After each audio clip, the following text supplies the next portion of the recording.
So what is going on, guys? I am Black Ops Amazing. Welcome back to another zombies video, where today, after seeing this question a ton of times in the comment section over the months and years, people have always been asking, could they survive the zombie apocalypse in Call of Duty? If it was them in that situation, if we were in this world, would we realistically be able to survive? And so, since I've been covering the zombies timeline over the years, I think I could give you a good idea of everything that comes into relation with this, breaking down the parts of the story that come into play, although I won't be explaining all of it because it takes hours. I've already done that on the channel already, so I will link it down in the description if you want to know the full zombie storyline. But let's get right into it. Here we go. Enjoy. So the first couple of points, without even talking about anything else, is would you survive against the zombies and becoming infected by 115.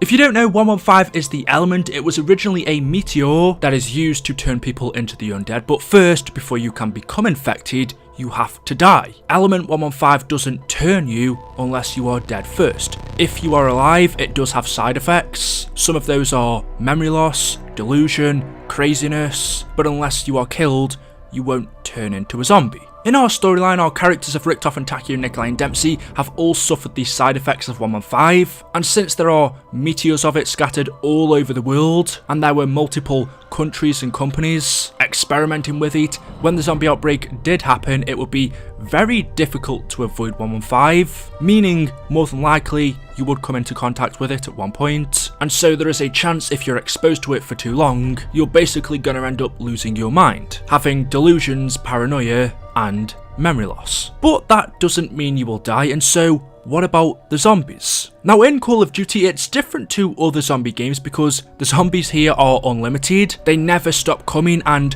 the more you kill, the harder they become. Obviously, they don't just magic out of thin air. These were people, and so if there were 7 billion people on Earth and the whole planet became infected, fighting against 7 billion zombies, I think we can pretty much rule out our survival. But they don't all come at once. How COD works is you usually get 30, maybe 40 at a time. You deal with them and then another bunch comes after you, and so on and so on. The regular zombies themselves aren't too difficult to deal with. As I said earlier, the more you kill, the harder they become. So you have to ask the question, should you be killing them or maybe running? There's only so far you can run, as we saw with the transit crew. They're eventually going to catch up on you, but then if you continue to kill them, they're going to become more and more difficult. But the regular undead aren't the only enemies we would come up against. We also have the crawlers, which are infected with Nervous 6 gas. If you shoot them, they explode and the gas begins to choke you. There are also other versions of these that are more athletic and are able to teleport. But then we also have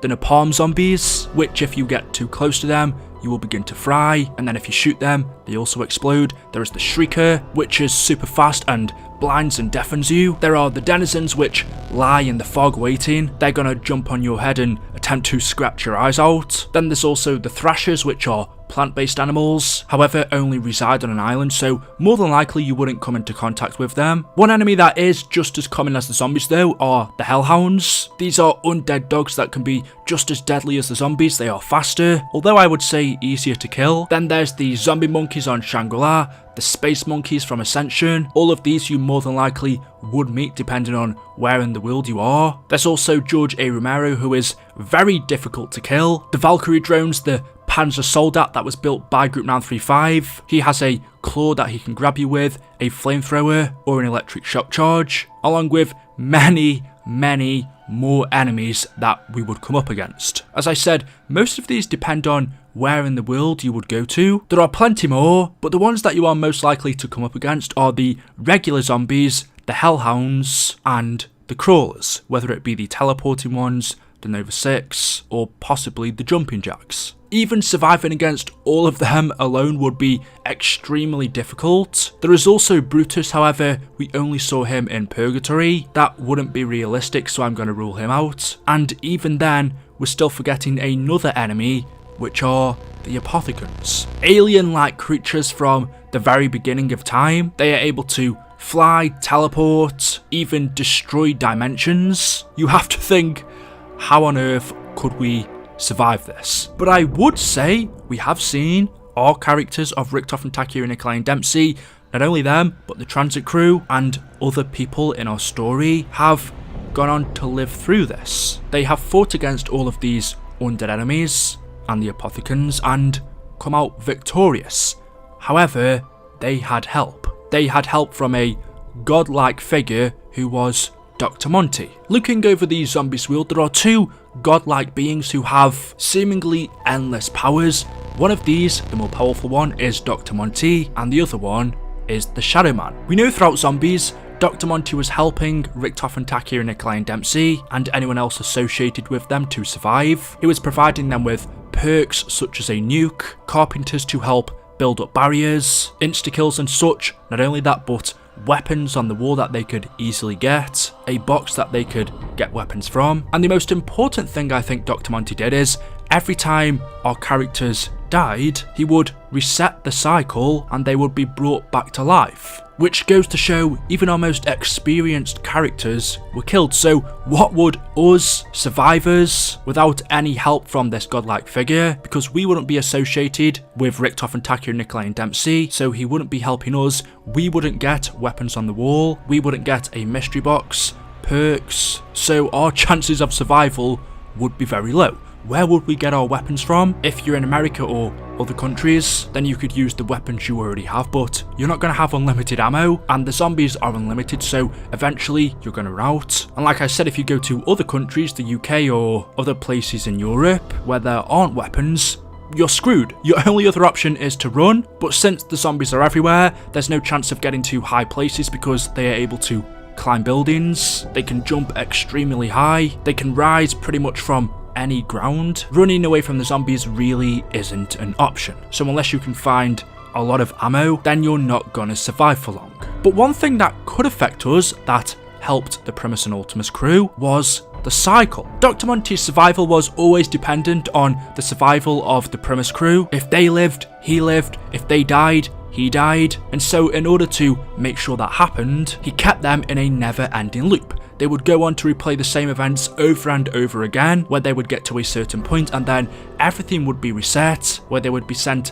back in time and replay the future, the same events over and over again. Which means even though we are not part of the cycle directly, we would be affected. If we did end up dying at some point, which is a high probability, when the cycle resets, we would be reborn again and replay those same events over and over again. Which, depending on how you look at it, could or could not be a good thing. Yes, it does mean even though we do die, does it really matter? But it also means we are trapped against the zombies forever. There is no escaping. No matter what we do, how hard we try to fight back, it would never end. There would be no way out. Now, this did all eventually change in Black Ops 4. Richtof and Taki and Nikolai and Dempsey, along with other characters, did manage to break the cycle. The multiverse, being all of the dimensions out there, were destroyed, leaving just one. Dr. Monty, the apothecans, the transit crew were all banished back to the Dark Ether, and Richtof and Taki and Nikolai and Dempsey died. So what does that mean for us? If the crew eventually ended up breaking the cycle,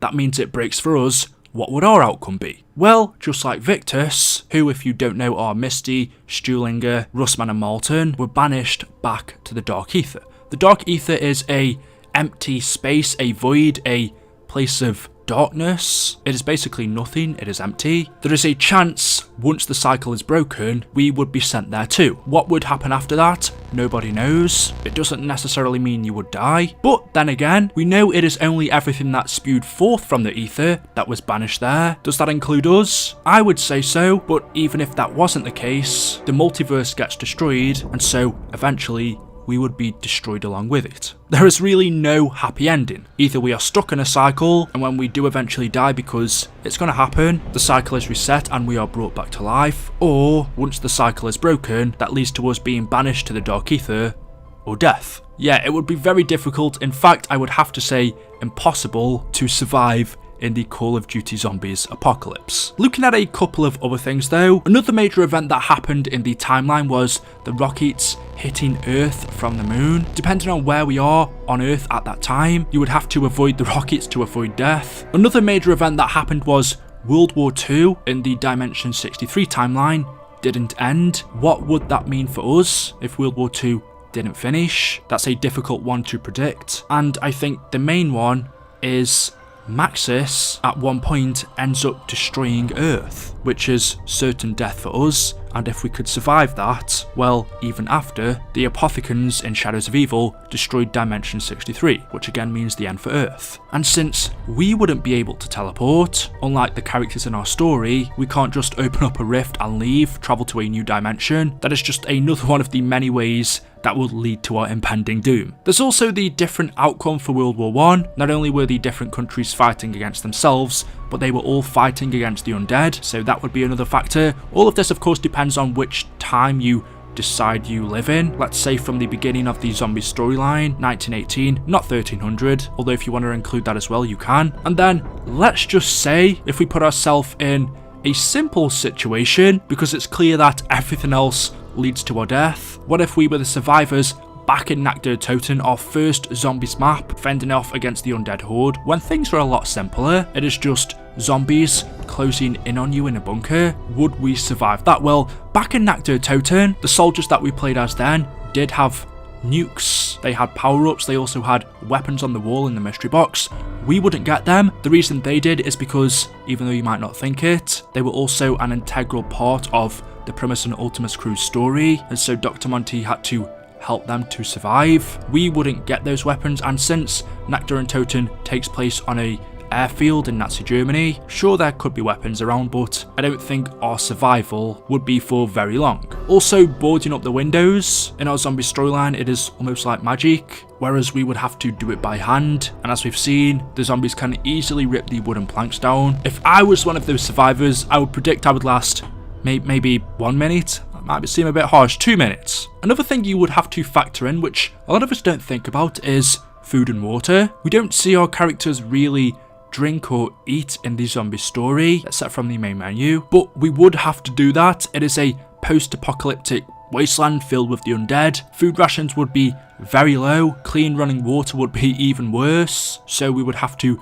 scavenge for that, although I do think it would be possible. That would also mean you would have to fight off against the other survivors, because there are others. In Black Ops 2, there was a society called the Flesh. They ate the meat of the undead. There is a chance we could run into them. There was also a group of survivors that followed orders from Dr. Maxis. So not only would you be looking out for the undead, but also other survivors. I don't think we would be teaming up. I think it'd be the other way around. And the final thing I would say is, if we were to come into contact with Primus and Ultimus, if we were to see them, I don't think they would kill us. If they did, then 115 would reanimate us, we would turn into the undead, but they definitely wouldn't help us either. They would be the best chance for our survival, but us being just random survivors are not part of their mission, so there we go. Ultimately, whatever way you look at it, whether it is being killed by the undead, the numerous different enemies we have out there, starvation, dehydration, rockets destroying the Earth, other survivors out there running out of ammo, or ultimately Earth being destroyed and being trapped in this cycle, there is, I would have to say, in no way